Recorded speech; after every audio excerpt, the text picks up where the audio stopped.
Walk with me. The fool has said in his heart, there is no God. Corrupt are they, and have done abominable iniquity. There is none that doeth good. God looked down from heaven upon the children of men to see if there were any that did understand and that did seek God. Every one of them is gone back. They are altogether become filthy. There is none that doeth good, no, not one. Have the workers of iniquity no knowledge, who eat up my people as they eat bread? They have not called upon God. There were they in great fear, where no fear was. For God hath scattered the bones of him that encampeth against thee. Thou hast put them to shame, because God has despised them. Oh, that salvation of Israel will come out of Zion.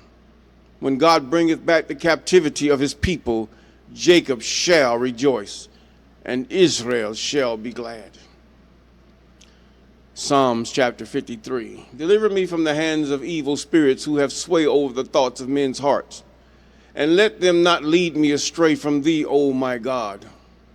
Establish thou me and my seed forever, that we go not astray henceforth and forevermore.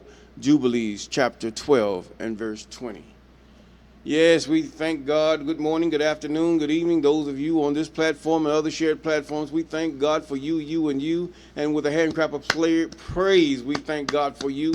And we give God the glory for those of you who have been with us since the beginning. And those of you that are been there then, after, and there's about, we thank God for you too. And we thank God for those that have subscribed, even just subscribed, and those that are about to subscribe. And we call those things that are not as though they are. All praises to the Most High. Yes. We're in the book, 47th chapter of the book of Jasher.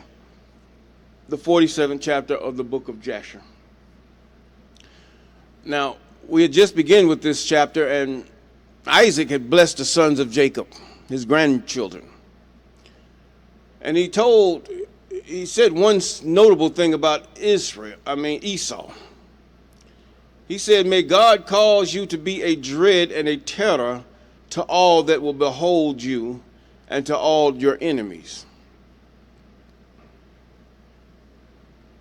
That's a clue right there. And we ended with verse 7. And he also charged that the sons of Jacob teach their children, and that if these children will continue in the ways of the Most High. Now, this has been going on for hundreds of years. This is not only they went into Egypt, about to go into Egypt, but the fact is, God's been telling Jacob, the children of Jacob, this. So God had a plan. He still has that plan, and that plan is a remnant. Daniel saw that plan in the form of a mountain, its little rock hewn out of a mountain that took the falseness. See, this is why you should always just go in nature. Just have a good time in nature. You find out the world and babies are attracted to lights and glamour and those things that appeal to the eye. This is a sign of immaturity, really. And this is what even causes children to be entrapped by those who want to entrap a child, is using things that are false. You have to teach your children about the things that are real, the trees, the grass, the woods, the forest, the animals, growing crops, growing plants. These things are real. Lights and streets and concrete jungle and all these things and all the things put upon you by society and inventions to give you a sense of awe. You got to realize the woman that sat upon the beast was in awe because she had all the beautiful colors and all the things that were not of nature. Her eyes were painted and she was beautiful. I mean, she had this makeup on, or whatever you would call it, and looked so beautiful to the prophet that stated he saw her. And Daniel, he compared everything that was compared to nature, from the goat to the lamb to the lion to the bear. All these things were nature. It's God. Now you sit up there, you say, Mother, there's no such thing as Mother Nature. God is nature. God created the nature of things. God created the nature of the earth. God created the nature of all things. They have a certain, even in your own body, the nature of every last cell and organ. They know what they're supposed to do until you do something with that brain. You can't even rule yourself, yet alone rule your own body. See, we have a problem. But God will bring back the captivity of Jacob. I digress. Either way, we're in verse 8. Isaac is still blessing. He's still talking to Jacob. He said, therefore, my son, in verse 8, chapter 47 of the book of Jasher. Therefore, my son, teach. His father gave his children a commandment. That's to every one that nameth himself out to be of the children of Jacob, to the man. They ain't said when your son becomes 8 years old, 18 years old. Oh, they too young to understand the Bible. That's a lie from the devil. They're not too young to understand the Bible, even once they understand words.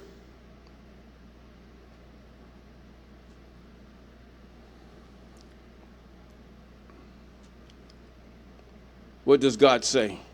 Teach thy children and thy children's children. And he set an example before them by teaching them to fear the I am and to go in the good way. The good way, which will please the I am thy God. For if you keep the ways of the I am, his statutes, the I am will also keep you unto you his covenant. These things also have already filtered unto Deuteronomy chapter 28 also. The law was way before Moses. The law was lost during the captivity when they were converted over just to being farmers and having a land in Egypt to captivity. The law was lost. Israel, subject to all kind of paganism and a form of, they knew of God. They have, just like we today, we knew of God, we knew of the law, we knew of the things of God. Then we got this New Testament come along and we lost everything, and we've given up hope and saying, oh, the law is past, God is evil, and all these things that the heathen come up with. No, the heathen just ain't one hue. The heathen are many hues of people that come about, whether they come about on social media talking about disclaiming God and all these things. It doesn't matter. The law is the law. There is a book of the law, and we still don't have that book. We'll get into that later.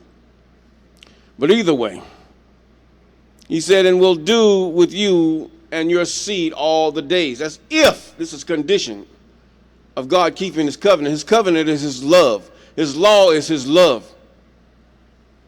His statutes is his love. Not only his love toward you, but your love toward him, how you prove your love to him. Some say, well, he talk about killing animals. Well, he sure didn't talk about killing a man.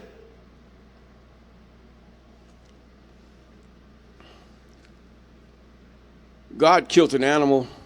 I mean, it's very evident to cover man's sin. Could it be that these killing of animals, clean animals, are to cover you? There's a cohesion here that we do not understand. He killed an animal and took the skins to cover man's sin. Understood that he was naked. The biggest sin and the biggest things that we have is copulation, sex. And sex leads to a lot of other things when the person wants it. One wants relationship and the other wants sex. They will kill and steal and destroy just for that. Now, verse 9. And when Isaac had finished commanding Jacob and his children, he gave up the ghost and died and was gathered unto his people. In other words, this was his last will and testament to his children. The same to you, old man of Jacob.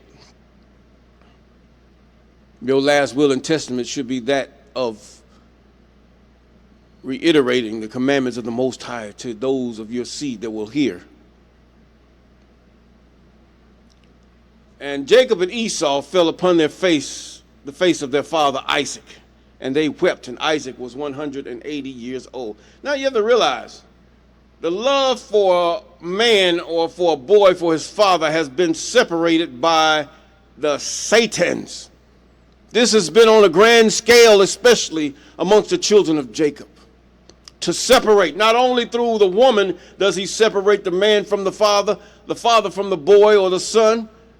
He does it even in the States. He does it everywhere. Not only that, even his own daughter.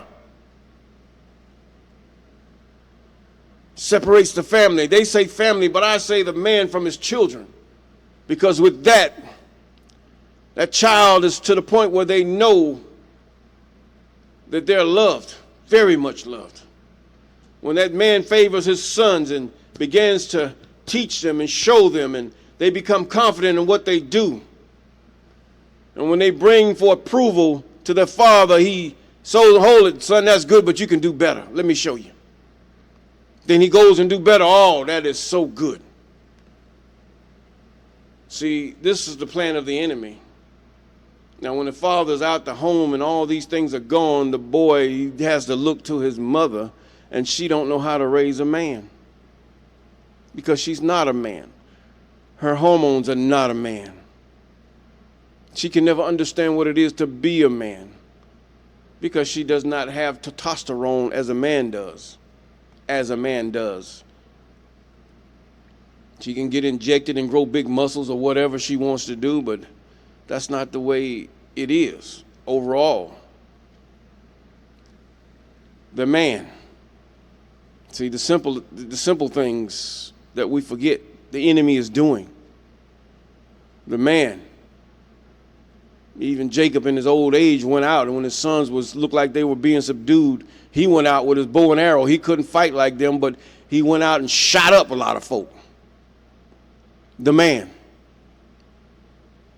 To save his own sons. Yes, the man. Now the boy has to go because his mother has been given special rights over the father. The boy has to depend on his mother instead of his father to learn how to depend on himself. Yes, fathers can cook, fathers can clean, fathers can do many things. Sometimes it might be best for a man to adopt the boy and just leave the woman out. Because it's just, I'm saying this, I don't care how mad you get or how you're going to drop your jaws. Because after the child is weaned, he needs to know how to be a man with a man. I don't care if the man know how to sew, cook, spin, weave, whatever. Still that man, as long as he's a man and have not walked out of his gender, this man can teach him how to be a man. Whether he does paintings or whether he does gardening or whatever, it doesn't matter. That boy can be cultivated. The boy is all he needs after he's weaned from his mother. He's done. He's through. That's it. I digress. Let me finish. I can keep on going with this. Now Esau and Jacob fell upon their face. Esau and Jacob. Each one in his own right had his own thing that he did. Now, and they wept, two men, for their man, the father, even Isaac. They knew their grandfather and they loved him very much. They knew their father and loved him very much. 180 years old when he died in the land of Canaan in Hebron, and his sons carried him to the grave of Machpelah. which Abraham had brought from the children of Heth for possession of a burial place. And all the kings of the land of Canaan went with Jacob and Esau, and to bury Isaac. In other words, he was an honorable man. And all the kings of Canaan showed Isaac great honor at his death. See, one thing about Isaac was just a father with a bunch of children. But the fact is, he loved his children. Not in the way that Western society or Christianity would tell you for a father to do. But he loves in his children and making them men. Not in the turn the other cheek and all that other stuff, effeminizing men and everything else. He made them men. And the evidence is right there. And they made their children men. They were taught. So the cycle goes on and on. So when you take the man out of the house, the boy has no way of comparing himself. He has no way of saying, hey, this is what my father did. This is what my grandfather did. He has no way of looking. They knew this. Woman, the best thing you could ever do is make that father take his son. If in the event of a divorce or anything, make that father take his son. Grandma, the father's mother, make that father raise his son. Don't put him on me. I didn't raise no sissy. Put it that way, or coward. Yes, that's what you do. You have to quit being so selfish. See, this is the problem. Selfish for money, selfish for esteem, selfish because if you want another baby, then why don't you just have a little girl or something or get a new baby? See, one thing about having a woman having a baby, it occupies her. This is probably why that Paul or whoever wrote that thing said she shall be saved through childbirthing.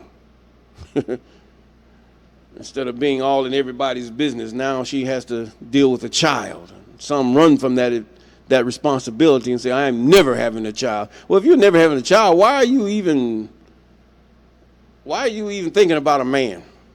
You just go ahead on and do your thing.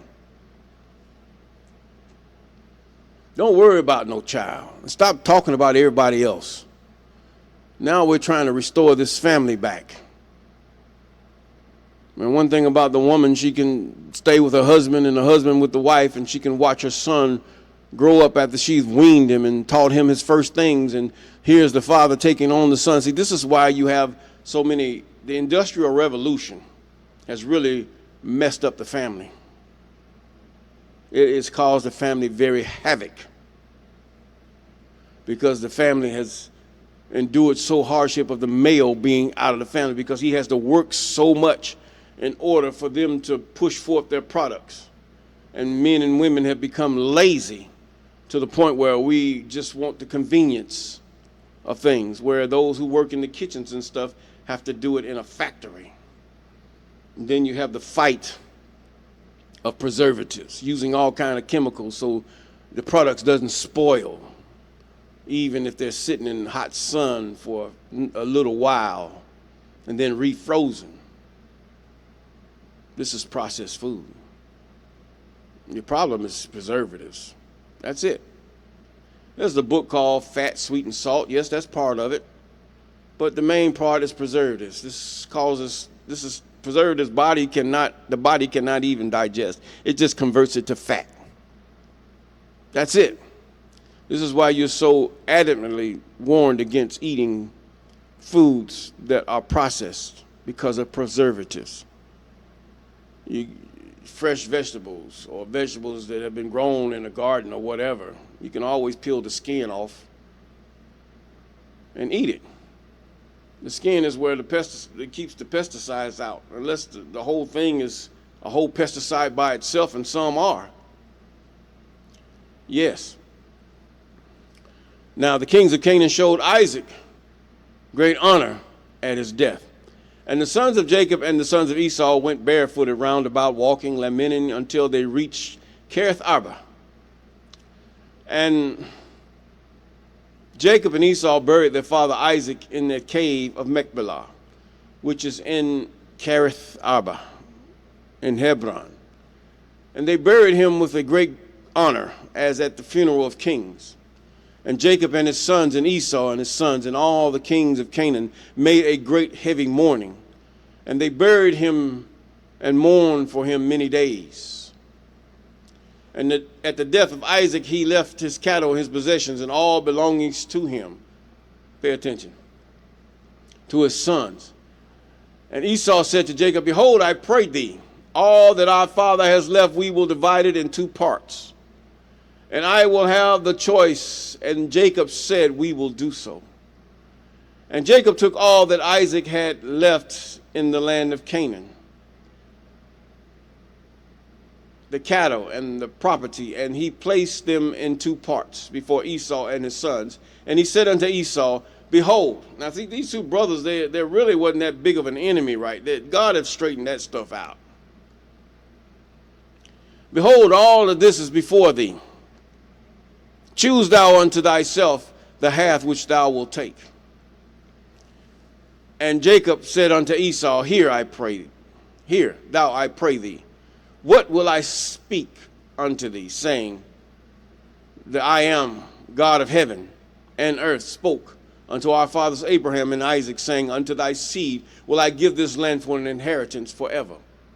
And now therefore all that our father has is left before thee.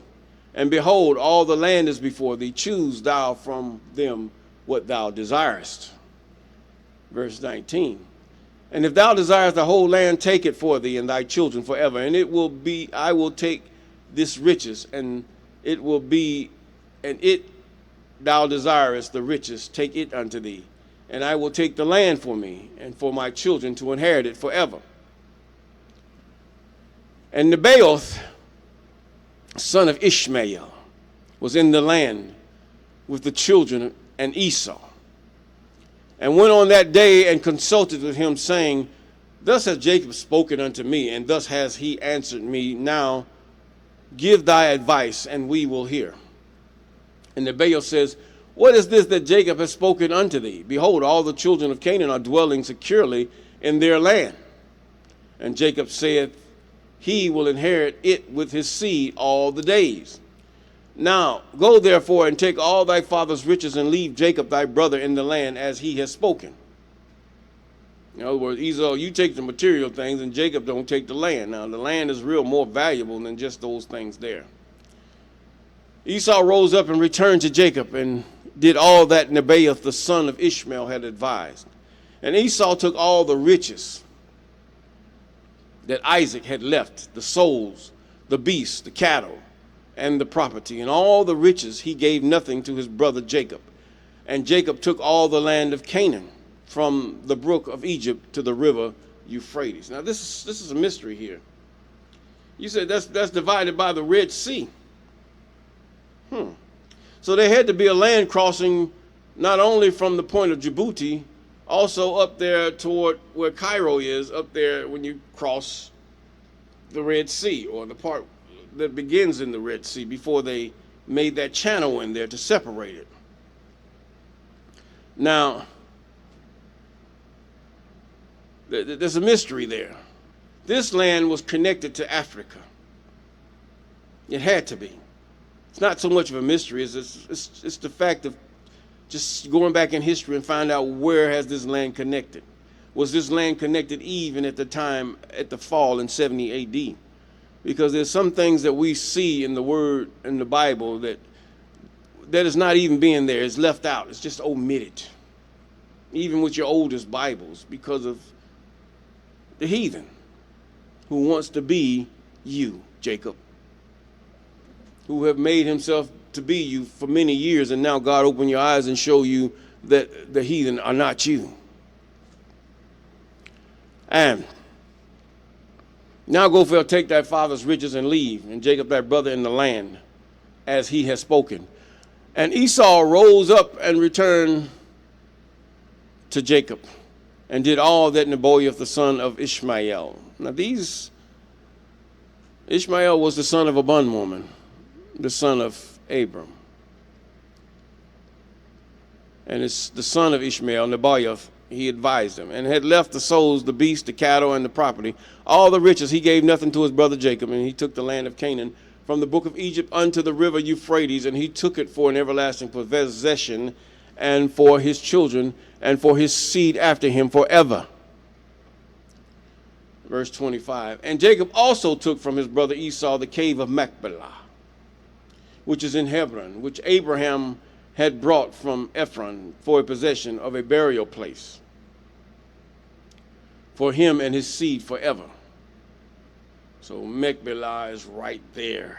It's there in Israel, which is in between that little tongue that's between Africa, and then you got the mainland of Europe around in that area, right? China and Babylon and all the rest of them. And his seed forever. And verse 26, and Jacob wrote all these things in the book of purchase, and he signed it and testified with all this with 4 faithful witnesses. Let everything be established by 2 or 3 witnesses. Yes, okay, that's good.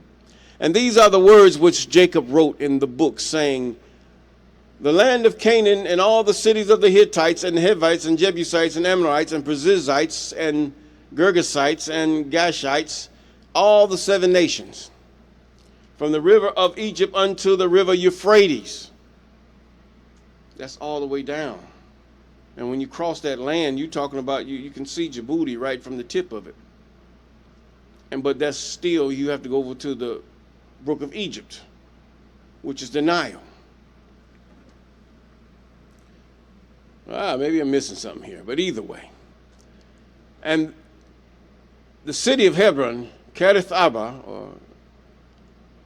and the cave which is in it, and the whole did Jacob buy from his brother Esau. Now this steal is somewhere, whether it's stolen down in the basement of a certain entity, it's somewhere, this whole deed of property for possession and an inheritance for a seed. And you have to realize the heathen gave the heathen. They have no deed to the property of Jacob.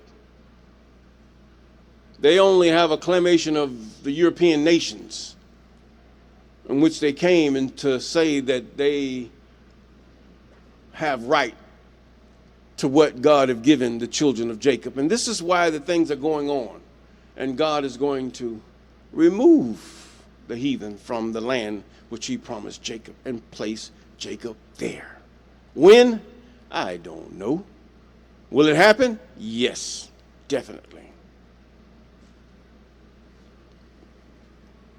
For inheritance, for a seed.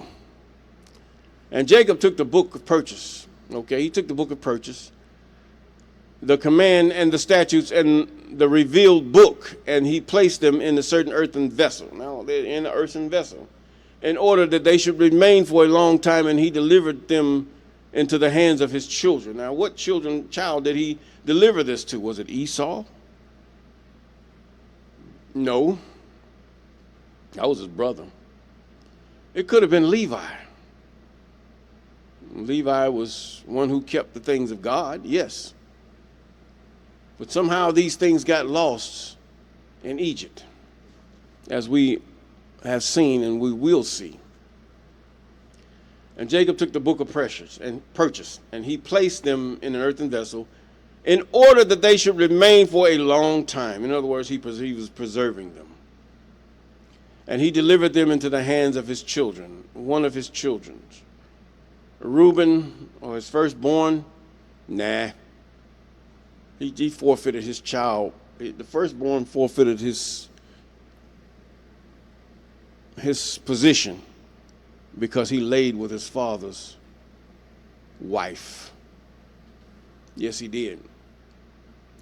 And now Esau took all that his father, verse 30, Esau took all that his father had left him after his death from his brother Jacob, and he took all the property from man and beast, camel, ass, ox, and lamb, silver and gold, stones and bdellium, and all the riches which had belonged to Isaac, the son of Abram. And there was nothing left which Esau did not take unto himself from all that Isaac had left after his death. And Esau took all this, and he and his children went home to the land of Seir the Horite, away from his brother Jacob and his children. And Esau had possessions among the children of Seir. Esau returned not to the land of Canaan from that day forward. And the whole land of Canaan became an inheritance to the children of Israel for an everlasting inheritance. And Esau, with all his children, inherit the mountain of Seir. Now, where is the Mount Seir? We shall find out. And with that, we're going to say peace.